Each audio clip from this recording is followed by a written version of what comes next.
Ayan. Another langka to be harvest. Pangalawang langka na ito. Na nahinog. Ayan. Ayan, tingnan natin. Ayan na. Malambot at manipis. Kala mo ano. Lagay ko dito sa niya sa ano ko. Ayan. Easy.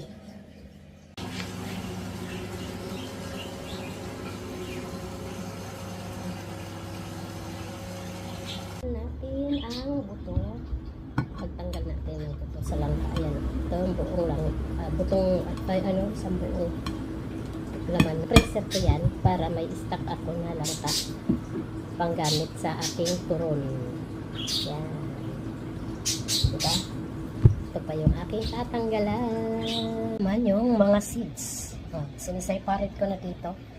Nililinisan ko tapos para mailaga. Yan. Panglaga na itong seeds na to. Magtitira din ako ng pangtanim.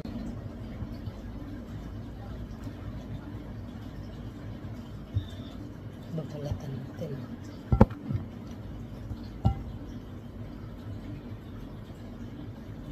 Ayan, okay na, nalinis ko na yung mga buto.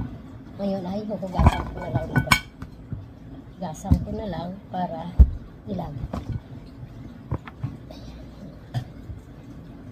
Dalawang piraso para malinis. Malalaki rin siya. Seeds. Ayan. Dito. Laga na. Ayan. Ito. Sa ating talaan. Ayan. Diba? Ayan. At lagyan natin ng asin. Lalagyan lang siya ng asin.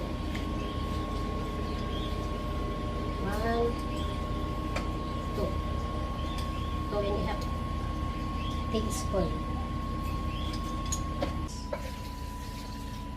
para malaga ng maayos. Ayan o.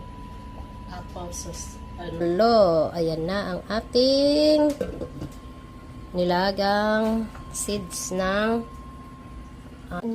yung nilagang seeds.